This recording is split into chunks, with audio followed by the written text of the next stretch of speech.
ಕಾಂಗ್ರೆಸ್ ಪಕ್ಷದ ವತಿಯಿಂದ ಈ ಗಣರಾಜ್ಯೋತ್ಸವದ ಶುಭಾಶಯನ ಅರ್ಪಿಸಲಿಕ್ಕೆ ಪ್ರಯತ್ನ ಮಾಡ್ತಾ ಇದ್ದಾರೆ. ಬಾಬಾ ಸಾಹೇಬ್ ಅಂಬೇಡ್ಕರ್ ಅವರು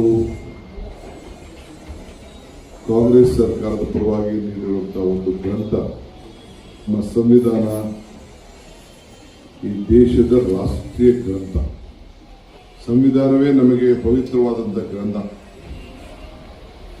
ಇಡೀ ಇಂಡಿಯಾ, ಭಾರತವೇ ನಮ್ಮ ಏಕೈಕ ಧರ್ಮ. ಸಂವಿಧಾನವನ್ನು ಎತ್ತಿಡಿಯುವಂಥದ್ದು ನಮ್ಮೆಲ್ಲರ ಕರ್ತವ್ಯ. ಈ ನಿಟ್ಟಿನಲ್ಲಿ ನಾನು ಯಾವಾಗಲೂ ಹೇಳ್ತಾ ಇರ್ತೇನೆ, ಕಾಂಗ್ರೆಸ್ ಶಕ್ತಿ ಈ ದೇಶದ ಶಕ್ತಿ, ಕಾಂಗ್ರೆಸ್ ಇತಿಹಾಸ ಈ ದೇಶದ ಇತಿಹಾಸ.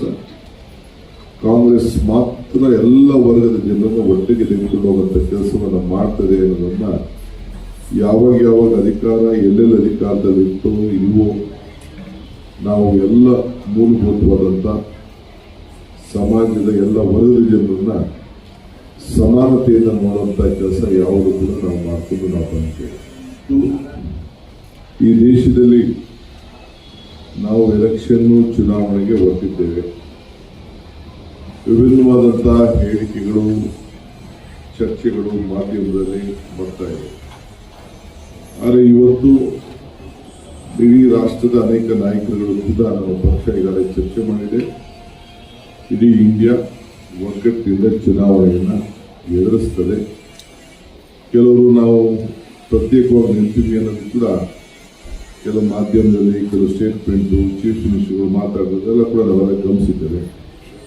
ಅದೆಲ್ಲ ಚರ್ಚೆ ಸಂದರ್ಭದಲ್ಲಿದೆ. ಒಗ್ಗಟ್ಟಿನಿಂದ ಕಾಂಗ್ರೆಸ್ಸು ಮತ್ತು ಇಂಡಿಯಾ ಎಲ್ಲ ಸೇರಿ ಒಗ್ಗಟ್ಟಿನಿಂದ ಈ ಚುನಾವಣೆಯನ್ನು ಎದುರಿಸ್ತದೆ ಅಂತ ಹೇಳಲಿಕ್ಕೆ ನಾನು ಬಯಸ್ತೇನೆ. ನಿಮಗೆಲ್ಲ ಒಂದು ಕಾತರವಾದಂಥ ಪ್ರಶ್ನೆ.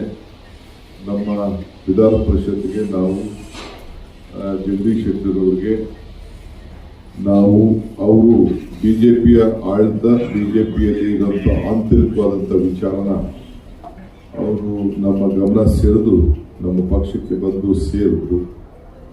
ಸೇರಿ 35,000ದಲ್ಲಿ ನಮ್ಮ ಪಕ್ಷದ ನಮ್ಮ ಚುನಾವಣಾ ಮುಂಚಿತವಾಗಿ ನಾವು ನಮಗೆ ಕಾಂಗ್ರೆಸ್ ಪಕ್ಷ ಗೆದ್ದೇ ಗೆಲ್ತೀವಿ ಅನ್ನೋ ಆತ್ಮವಿಶ್ವಾಸ ಆ ಕ್ಷೇತ್ರದಲ್ಲಿ ನಮಗಿತ್ತು.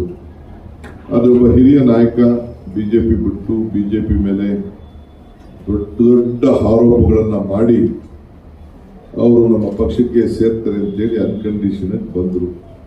ನಾನು ಇದೇ ಜಾಗದಲ್ಲಿ ಇದೇ ಚೇರ್ನಲ್ಲಿ ಕೂತ್ಕೊಂಡು ಅವರಿಗೆ ಕಾಂಗ್ರೆಸ್ ಪಕ್ಷಕ್ಕೆ ಬರಮಾಡಿಕೊಂಡು ನಾವು ಕಾಂಗ್ರೆಸ್ ಪಕ್ಷದ ಚಿಹ್ನೆಯನ್ನು ಕೊಟ್ಟು ಚುನಾವಣೆ ಕಣಕ್ಕೆ ಇಳಿಸ್ತೇವೆ.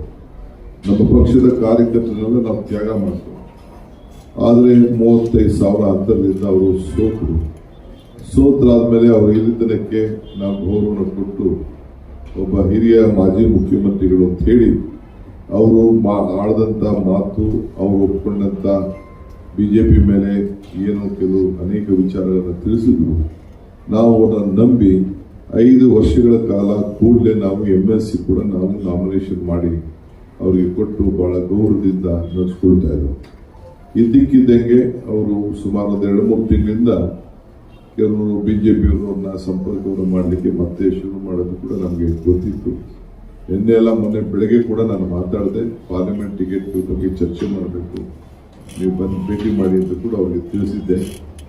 ಅವರು ಅನೇಕರನ್ನ ಬಿಜೆಪಿಯಿಂದ ಕಾಂಗ್ರೆಸ್ ಸೇರಿಸಲಿಕ್ಕೆ ಬೇಕಾದಷ್ಟು ಸೇರಿಸೋಕ್ಕೆ ಪ್ರಯತ್ನ ಮಾಡಿ ಕೆಲವರೆಲ್ಲ ಸೇರಿಸಿದ್ದಾರೆ. ಇನ್ನು ಕೆಲವು ಹೆಸರುಗಳು ಕೂಡ ನನಗೆ ಕೊಟ್ಟಿದ್ರು. ಸೊ ಈ ಮಧ್ಯದಲ್ಲಿ ಅವರು ಏಕಾಏಕಿ ರೆಸಿಗ್ನೇಷನ್ನ ಫ್ಯಾಕ್ಸ್ ಮುಖಾಂತರ, ವಾಟ್ಸಪ್ ಮುಖಾಂತರ ಕಳಿಸಿದ್ದಾರೆ ಅಂತೇಳಿ ನನಗೆ ಲೇಟಾಗಿ ಗೊತ್ತಾಯಿತು. ಆಮೇಲೆ ನಮ್ಮ ಪಕ್ಷಕ್ಕೆ ತ್ಯಾಗ ಕೂಡ ಮಾಡಿದ್ದೀನಿ ಅಂತ ಹೇಳಿದರು. ನಾನು ಜಗದೀಶ್ ಶೆಟ್ಟರ್ ಅವರು ನಮ್ಮ ಪಕ್ಷಕ್ಕೆ ಬಂದಿರ್ಬೋದು, ಪಕ್ಷದಿಂದ ಹೋಗ್ತಾ ಇರ್ಬೋದು, ರಾಜೀನಾಮೆ ಕೊಟ್ಟಿರ್ಬೋದು. ಕಾಂಗ್ರೆಸ್ ಪಕ್ಷ ಒಂದು ದೊಡ್ಡ ಸಮುದ್ರ ಇದೆ. 100 ಜನ ಕಾಂಗ್ರೆಸ್ ಪಕ್ಷಕ್ಕೆ ಬರ್ತಾರೆ, 100 ಜನ ಬಿಡ್ಬೋದು, 100 ಜನ ಹೋಗ್ಬೋದು. ಕಾಂಗ್ರೆಸ್ ಪಕ್ಷ ಯಾರು ಏನು ಮಾಡಲಿಕ್ಕೆ ಸಾಧ್ಯ ಇಲ್ಲ. ಇದು ತಲೆಗಿರಲಿ. ಯಾರ ಬಲ್ಲಿ ಬರ್ದೇ ಹೋಗಿ 136 ಸೀಟನ್ನು ಗೆದ್ದಿದ್ದೇವೆ. ನಮ್ದು ಕೆಲವರು ತಪ್ಪಿಂದ ಇನ್ನೊಂದು 7 ಸೀಟ್ ನಾವು ಕಳ್ಕೊಂಡಿದ್ದೇವೆ. ಅದು ಬಿಟ್ಟರೆ ನಮ್ಮದು 161 ಸೀಟ್ ನಮ್ಮ ಲೆಕ್ಕಾಚಾರ ಇತ್ತು. ನಾನು ಅದಾದ್ಮೇಲೆ ಅನೇಕ ನಾಯಕರುಗಳು ಕೂಡ ನಾನು ಮಾತಾಡಿದ್ದೇನೆ. ಬಹಳ ಜನ ನಮ್ಮ ಹತ್ರ ನಮ್ಮ ಮುಖ ನೋಡ್ತಾ ಇದ್ದಾರೆ. ನಾನೀಗ ಹೆಸರುಗಳನ್ನೆಲ್ಲ ನಾನು ಬಿಡಿಸಿ ಹೇಳಲಿಕ್ಕೆ ನಾನು ತಯಾರಿಲ್ಲ. ಒಟ್ಟಾರೆ ಹೇಳಿದ್ರು ನಮ್ಮ ಜಗದೀಶ್ ಶೆಟ್ಟರ್ ಏನು ನಾವು MSc ಮಾಡ್ಕೊಂಡಿದ್ದು ಅವರೇನು ರಾಜೀನಾಮೆ ಕೊಟ್ಟಿದ್ದಾರೆ. ನಮಗೆ ಒಂದು ದಿನದ ಮುಜುಗರದ ಸ್ಟೇಟ್ಮೆಂಟ್ಗಳು ನಿಮ್ಮ ಹತ್ರ ಬರ್ಬೋದೇ ಹೊರತು ನಮ್ಮ ಪಕ್ಷದ ಕಾರ್ಯಕರ್ತರೆಲ್ಲ ಬಹಳ ಸಂದರ್ಭದಿಂದ ಬೆಳಗಾವಿಯಿಂದ ನಮಗೆ ಸದ್ಯ ನಮ್ಮ ಕಾರ್ಯಕರ್ತರಿಗೆ ನಮ್ಮ ಸಿದ್ಧಾಂತದ ಮೇಲೆ ನಾವು ರಾಜಕಾರಣ ಮಾಡೋರು, ನೀತಿ ಮೇಲೆ ರಾಜಕಾರಣ ಮಾಡೋರು. ಸೊ ಎಲ್ಲ ಕಾರ್ಯಕರ್ತರು ಹೇಳೋದು ನಮ್ಗೆ ಅವ್ರು ಹೋಗಿದ್ದೇ ನಮ್ಗೆ ಒಳ್ಳೇದಾಯಿತು, ನಮ್ಮ ಪಕ್ಷನ ಕಟ್ಟಲಿಕ್ಕೆ ನಮ್ಗೆ ಭಾಳ ಒಳ್ಳೇದಾಯಿತು, ಇಲ್ಲ ನಮ್ಗೆ ಮುಜುಗರ ಆಗ್ತಿತ್ತು, ನಮ್ಮ ಮೈನಾರಿಟೀಸು ಬೇರೆ ಬೇರೆ ಬ್ಯಾಕ್ವರ್ಡ್ ಕ್ಲಾಸು ಯಾವ ಕಾರಣಕ್ಕೂ ಹೋಗ್ತಿರ್ಲಿಲ್ಲ ಅನ್ನೋದನ್ನು ಅವರು ನಮ್ಮೆಲ್ಲ ಸ್ಥಳೀಯರು ಹೇಳಿದ್ದಾರೆ. ಒಟ್ಟಾರೆ ಆಯಿತು, ನಾವೊಂದು ಭಾಳ ದೂರದೃಷ್ಟಿ ಇಟ್ಕೊಂಡು ನಾವು ಅವರು ಒಂದು ಅವಕಾಶ ಮಾಡಿಕೊಟ್ಟಿದ್ದು. ಅವ್ರು ಅವ್ರು ಹೇಳಿಕೊಟ್ಟಂಥ ಹೇಳಿಕೆಗಳಿಗೆ BJP ವಿರುದ್ಧ ಕೊಟ್ಟಂಥ ಹೇಳಿಕೆಗಳಿಗೆ ಅವರೇ ಉತ್ತರ ಕೊಡಬೇಕು ಹೊರತು ನಾನೇನು ಉತ್ತರ ಕೊಡಬೇಕಾದಂಥ ಅವಶ್ಯಕತೆ ಇಲ್ಲ ಅನ್ನೋ ಮಾತನ್ನು ಈ ಸಂದರ್ಭದಲ್ಲಿ ಹೇಳ್ತೇನೆ. ಸೊ ಅದರಿಂದ ನಾವ್ಯಾರು ಇಲ್ಲಿಗೆ ಜಸ್ಟ್ ಒಂದಿನ ಕಾಲ್ ಇಟ್ ಡೇ ಅಂತಾರಲ್ಲ, ಹಂಗೆ ನಾವು ಒಂದಿನ ಆಯಿತು, ಒಂದಿನ ಮುಗೀತು, ಸೂರ್ಯ ಹುಟ್ಟಿತು, ಸೂರ್ಯ ಮುಳುಗೋಯ್ತು ಅಂತ ಹೇಳಿ ನಾವು ಮರೆತು ಮಿಕ್ಕಿದ ನಮ್ಮ ಸೀಟನ್ನು, ಒಂದು ಖಾಲಿರೋ ಸೀಟನ್ನು ನಾವು ಕಾಂಗ್ರೆಸ್ ಬಲಿಷ್ಠ ಒಂದು ಕಾರ್ಯಕರ್ತರಿಗೆ ಕೊಟ್ಟು ನಾವು ಅದ್ರ ಮೇಲೆ ಹೋರಾಟವನ್ನು ಮಾಡುವಂಥ ಕೆಲಸವನ್ನು ನಾವು ಮಾಡ್ತೇವೆ ಅನ್ನೋದನ್ನು ಈ ಸಂದರ್ಭದಲ್ಲಿ ಹೇಳಲಿಕ್ಕೆ ನಾನು ಬಯಸ್ತೇನೆ. So I answered that question of mister Jagadish Shettar to all of you. It is like Congress is like a ocean. We are least bothered. We will fight. Congress will remain. It has an history, and its history itself is the country history. Congress history itself is the country history. ಏನಿಲ್ಲ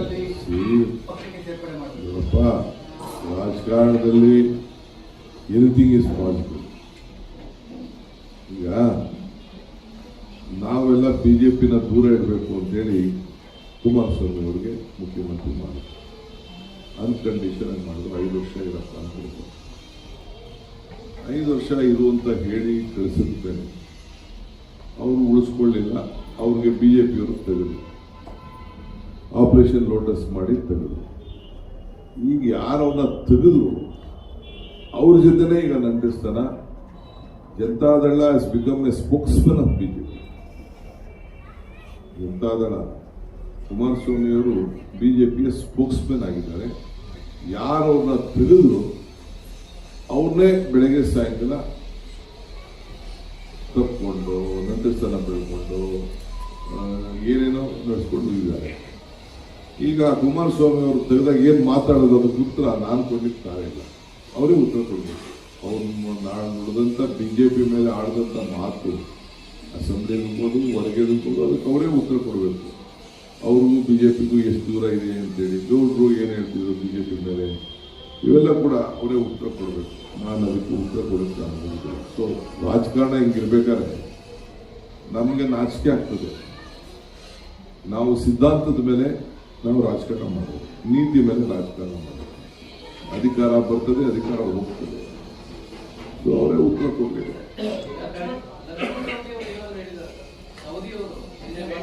ಏನಿಲ್ಲ, Lakshman Savadi clear ಆಗಿ ಹೇಳಿದ್ರು, ನಾನು ಶೆಟ್ಟರಿಂದ ನಾನೇನು ಬರಲಿಲ್ಲ, ನಾನು ವೈಯಕ್ತಿಕವಾಗಿ ನಾನು ಬಂದಿದ್ದೇನೆ, ನಾವೆಲ್ಲ ಒಟ್ಟಿಗೆ ಸೇರಿ ಕೆಲಸ ಮಾಡೋಣ ಅಂತ ಹೇಳಿದ್ರು. ಅವರೇ ಪೇಪರ್ಗೆ ಏನು ನಿಮ್ಗೆ ಏನು ಸ್ಟೇಟ್ಮೆಂಟ್ ಕೊಡಬೇಕು ಮಾಧ್ಯಮಕ್ಕೆ ಅವರು ನೇರವಾಗಿ ಅವರ ಮಾತಿನಲ್ಲೇ, ನಾನೇನು ಪಕ್ಕದಿದ್ದೆ, ಅವರೇ ವೈಯಕ್ತಿಕವಾಗಿ ನೀವೆಲ್ಲ ಹೋಗಿ ಭೇಟಿ ಮಾಡಿದಾಗ ಕೊಟ್ಟಿದ್ದಾರೆ.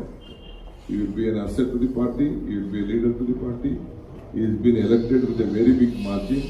ಬಹಳ ದೊಡ್ಡ ಮೊತ್ತದಿಂದ ಕಾಂಗ್ರೆಸ್ ಪಕ್ಷದ ಹಸ್ತದ ಚಿಹ್ನೆ ಮೇಲೆ ಅವರು ಚುನಾವಣೆ ಗೆದ್ದಿದ್ದಾರೆ. ಅವರು ನಮ್ಮ ನಾಯಕರು.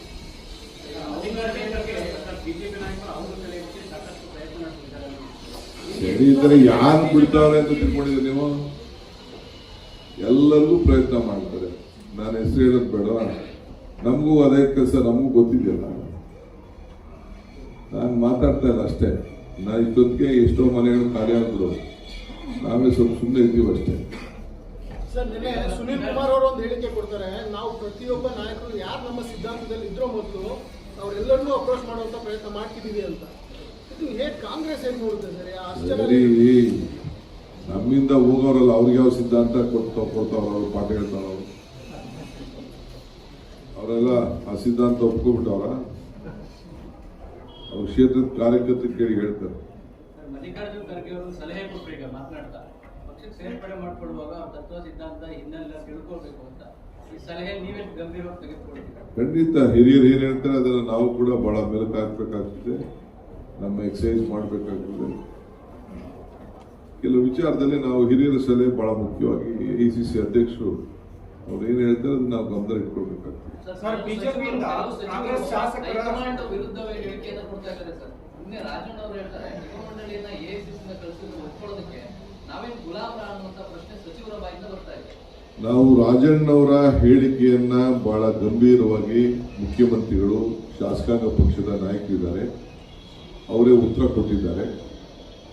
ಅವರು ACC ಒಬ್ಬ MLA ಆಗಿರೋದ್ರಿಂದ, ಮಂತ್ರಿ ಆಗಿರೋದ್ರಿಂದ AICCನೇ ಅದನ್ನ ಅವ್ರಿಗೆ ಬಹಳ ಗೌರವಪೂರ್ವಕವಾಗಿ ಅವರ ಹೇಳಿಕೆಗಳನ್ನ ಗಮನಿಸ್ತಾರೆ. ಪದೇ ಪದೇ ಇದು ರಿಪೀಟ್ ಆಗ್ತದೆ. ಈಗ ಕಾರ್ಯಕರ್ತರು ಕಂಪ್ಲೇಂಟ್ ಕೂಡ ಕೊಟ್ಟಿದ್ರು ಸರ್ ರಾಜಣ್ಣ ಅವ್ರ ಮೇಲೆ. ಹಿಂದೆ DCM ವಿಚಾರ ಆದಾಗಲೂ ಕೂಡ ಕಂಪ್ಲೇಂಟ್ ಕೊಟ್ಟಿದ್ರು. ಅವ್ರ ಮೇಲೆ ಏನು ಆಕ್ಷೇಪ ಆಗಲಿಲ್ಲ, ನೋಟಿಸು ಕೊಡಲಿಲ್ಲ. ಯಾಕೆ ಈಗ ಮಾತಾಡ್ತಿದ್ರ ಅಂತಾನೂ ಕೇಳ್ತಾ ಇಲ್ಲ. ನೋಡೋಣ, ಮುಖ್ಯಮಂತ್ರಿಗಳ ಹತ್ರ ಮಾತಾಡ್ತೀನಿ. ಸರ್, ಯಾಕಂದ್ರೆ KN ರಾಜಣ್ಣ ಅವರು ಹೇಳ್ತಾ ಇದ್ದಾರೆ ಕಾಂಗ್ರೆಸ್ MLAಗಳು ನಮ್ಮ ಸಂಪರ್ಕದಲ್ಲಿದ್ದಾರೆ ಅನ್ನುವಂಥದ್ದು. ಹೌದಾ? ನಾನು ಸಂಪರ್ಕದಲ್ಲಿ ಗೊತ್ತಿಲ್ಲ ಅವ್ರಿಗೆ. ನಾನು ಅವ್ರ ಸಂಪರ್ಕದಲ್ಲಿದ್ದೀನಿ. ಅದೇ ಹೇಳಿದ್ದೆ ನಾನು, ಅವರು ನಾನು ಸಂಪರ್ಕ ಅಂದ್ಬಿಟ್ಬಿಟ್ಟಿದ್ದಾರೆ ಅವರು. ನಾವು ಪಟ್ಟಿ ಹೇಳ್ಬೇಕಾ ಬೇಡ? ಸರ್, ನಿಮ್ಮ ನೀವು ಸಂಪರ್ಕದಲ್ಲಿಲ್ವಾ? KN ರಾಜಣ್ಣನವರು ಚುನಾವಣೆಗೆ ಮೊದಲು ಈ ರೀತಿಯಾದ